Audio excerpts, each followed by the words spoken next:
प्रिय गुरु माँ प्रणाम। प्रिय माँ भगवती तारा को मेरा कोटि कोटि प्रणाम।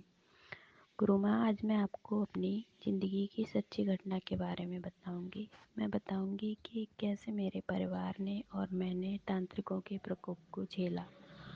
गुरु माँ, मैंने आपको कभी ना देखा है, ना ही आपसे कभी मिले हैं, किंतु गुरु माँ, आपकी वाणी में वो मिठास है, वो अपनापन है कि आपकी आवाज़ को सुनने मात्र से मुझे ईश्वर के प्रति बहुत विश्वास जागा है।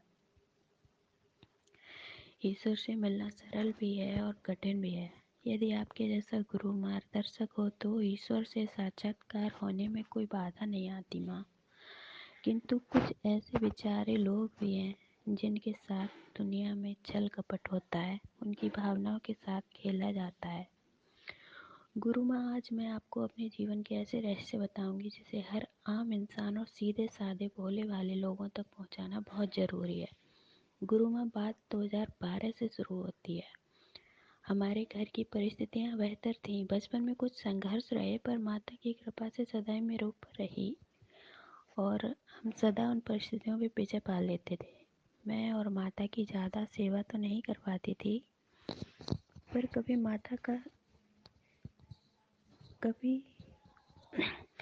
मैं माता की ज़्यादा सेवा तो नहीं कर पाती थी माँ, लेकिन माता का सुमिरन हमेशा मेरे दिल दिमाग मस्तिष्क में रहता था। यही वजह थी कि माता की कृपा हमेशा रही। लेकिन साल 2012 में बीमार रहने लगी और 2013 में भी बीमारी एक अजीब सी बीमारी बन गई। मेरे शरीर में गांठें उत्पन्न हो गई। मेरा इलाज शुरू हुआ। बहुत महंगा इलाज था। डॉक्टर हर 10वें दिन बुलाते थे। आराम भी मिला, पर इसी 20 रुपये खत्म होने लगे और फिर हमने इलाज छोड़ दिया। लेकिन लेकिन मैं दोबारा बीमार पड़ गई। गुरु माँ, मेरे भाई एक मौलवी के चक्कर में फंसे हुए थे। वो हर सप्ताह उस मौलवी के दरबार पर जाते थे। वो मौलवी हमारे घर परिवार में प्रसाद के रूप में कुछ ना कुछ भेजता रहता था, किंतु मैंने उसके प्रसाद को खाने स्वीकार नहीं किया था। फिर कुछ दिन बाद उसने फल भेजे। मैंने वो फल भी नहीं खाया था। गुस्से में वो फल कुत्ते को डाल दिया था। लेकिन हर सप्ताह प्रसाद आता रहता था। एक दिन गलती से या फिर कहें ज़्यादा इस बात पर ध्यान नहीं दिया और वो प्रसाद मैंने खा लिया। और मेरे मन में एक दिन ख्याल आया कि मैं भी भाई के साथ उस मज़ार पर जाऊं, और बस यही गलती हो गई। जब मैं वहां पहुंची तो उस ढोंगी मौलवी ने मेरे ऊपर जादू से अपनी शक्तियों का प्रयोग करके मेरे ऊपर किसी जिन्न की सवारी करवा दी और मैं अपने आपे से बाहर थी, बकवास कर रही थी और गालियाँ बक रही थी। उस मौलवी ने मेरे भैया को बोला कि इसके ऊपर ऊपरी चक्कर है, जिन्न है, जबकि ये सब उसी का किया धरा था। मेरे पूरे परिवार को उसने बस में कर लिया था। अब वो मुझे हर सप्ताह अपनी मज़ार पर बुलाता था। पूरी रात वो मुझे मेरे साथ और मेरे साथ अन्य लड़कियों के साथ गंदी काम गंदी हरकतें करता था। गुरु माँ, मैं होश में होते हुए भी अपने होश में नहीं थी, बस में नहीं थी। उसने मेरे शरीर, मेरी मानसिक क्षमताओं को नष्ट कर दिया था। उसने मेरे साथ साथ न जाने ऐसी कितनी लड़कियों के साथ शारीरिक मानसिक शोषण किया। जब भी वो वक्त याद आता है तो आत्मग्लानि होती है। लेकिन मेरा क्या दोष था माँ? मेरा बस ये दोस्त था कि हमारा परिवार एक मुसलमान मौलवी के चक्कर में फंस चुका था, जिसकी सबसे ज़्यादा शिकार मैं हुई। मैंने अपने जीवन का सबसे अनमोल वक्त खो दिया।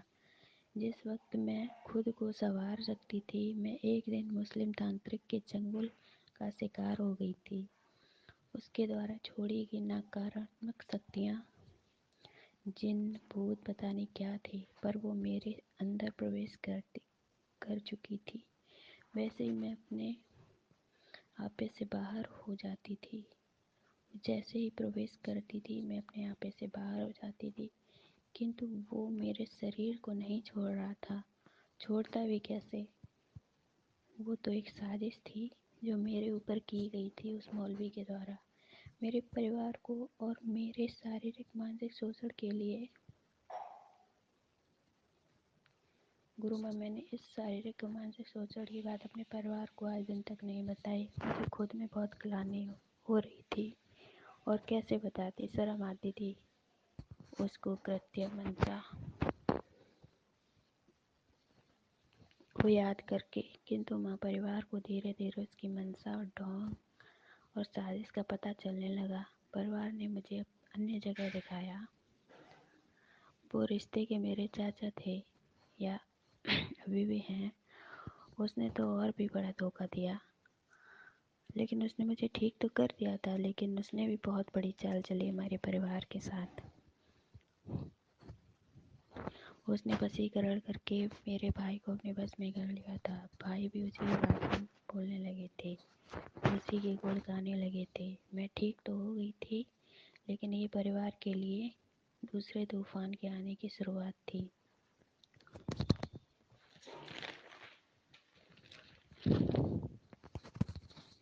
मेरे भाई की 2016 में जॉब तो लग गई थी और शादी भी हो गई थी, लेकिन उस दूसरे तांत्रिक, जो कि मेरा चाचा लगता था, मेरे भाई को पूरी तरह अपने बस में कर रखा था। वो कमाते थे, उसको देने लगे थे। वो आए दिन नई नई परेशानियां उत्पन्न करता था और भाई फिर उन परेशानियों का हल उसी से मांगता था। उसने भाई को खूब लूटा।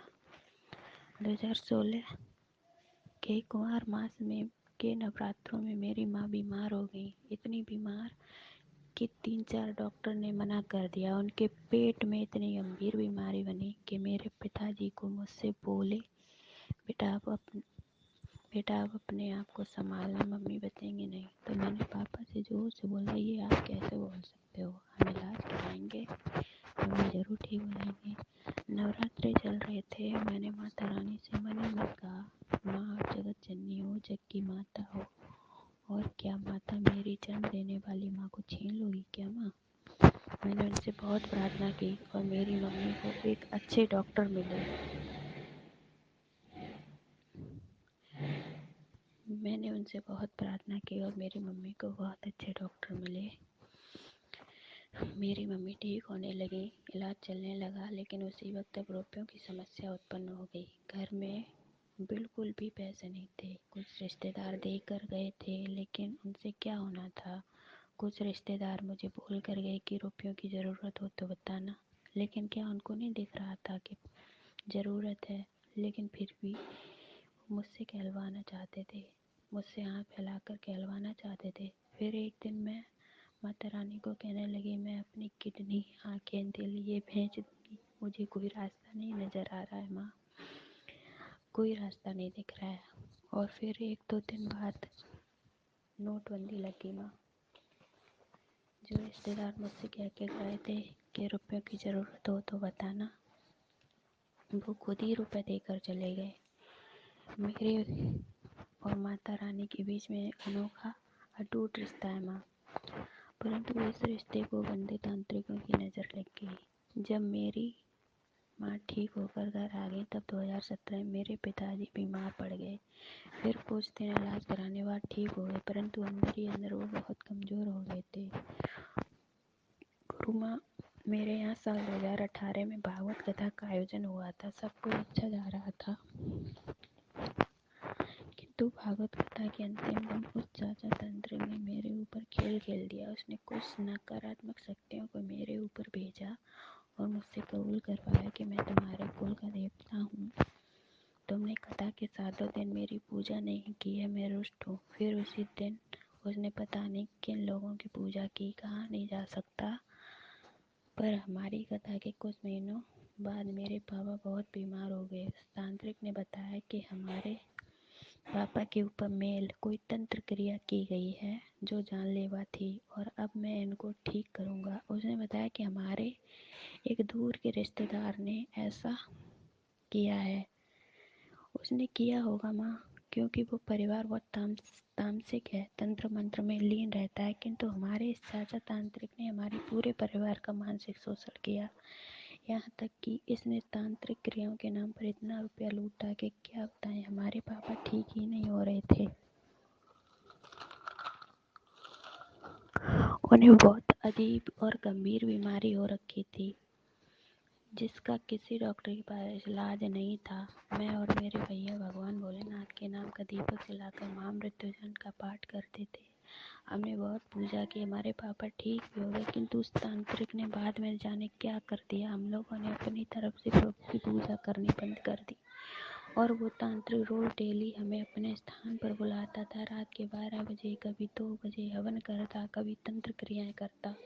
हम पूरी रात अपने पापा के लिए बैठे रहते थे, इस आस में कि हमारे पापा ठीक हो जाएंगे। लेकिन हमारे पापा की हालत रात दिन बिगड़ती जा रही थी। उस तांत्रिक ने ना जाने कितने पशु पक्षियों की बलि दी माता के नाम पर, और बलि देने के बाद वो मांस प्रसाद के रूप में खिलाता था। मेरे भैया जो कि शाकाहारी थे, मैं भी मांस नहीं खाती थी माँ, लेकिन पापा के लिए सोच के जाकर कि वो ठीक हो जाएंगे, परंतु ऐसा ना हो सका। हम और मेरे भैया जब तक भगवान की सात्विक साधना करते रहे, हमारे पापा एक दिन ठीक हो गए थे। लेकिन उस तांत्रिक ने हमारे परिवार पर ऐसा वशीकरण किया कि हम लोग अपनी सुध बुध खो बैठे। वो जैसा बोलता था हम वैसा करते थे। हम अपने पापा को बचाने के लिए रात दिन लगे रहते थे, रोते रहते थे, परंतु हमारी बुद्धि इतनी कट गई थी कि हम दोनों भाई बहन अपने इष्ट को भूल चुके थे। वो तांत्रिक ही हमारा भगवान बन गया था।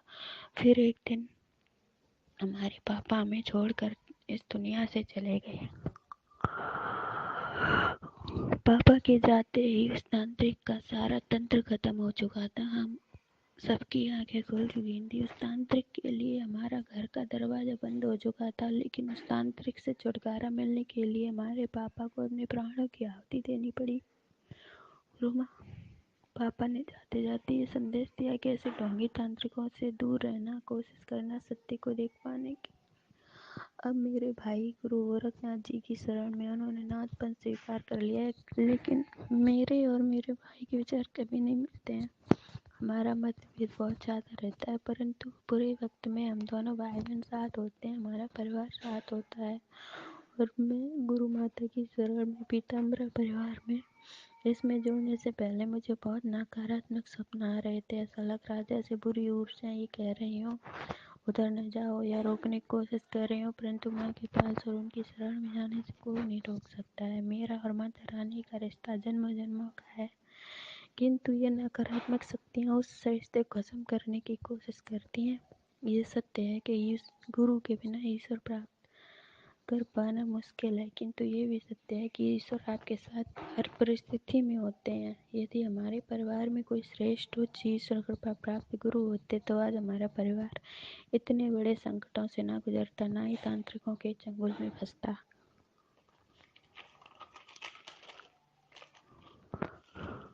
क्योंकि हमारे गुरु ही हमें उन संकटों से, बाहरी बाधाओं से बचाते हैं। जिंदगी के इतने बड़े सच के बाद हमें गुरु की महत्वता समझ आई। हमारे भाई को तो गुरु मिल गए, किंतु मुझे नहीं मिल पा रहे थे। तो मैं माता रानी से रात दिन प्रार्थना करती थी कि मुझे गुरु चाहिए, और गुरु माँ के रूप में मुझे वो गुरु भी मिल गए। आगे जिंदगी में क्या होगा, क्या मिलेगा, पता नहीं, लेकिन जिस भयानक समय से हम गुजरे हैं, मैं नहीं चाहती कोई और भी गुजरे। इसीलिए मैं सबको यही कहूँगी कि किसी सिद्ध आत्मा, पवित्र आत्मा से दीक्षा प्राप्त करें, उनको अपने जीवन में गुरु अवश्य बनाएं, ताकि आपका बुरा समय ऐसा ना हो जैसा मेरा हुआ था। जय गुरु माँ, जय माँ भगवती तारा।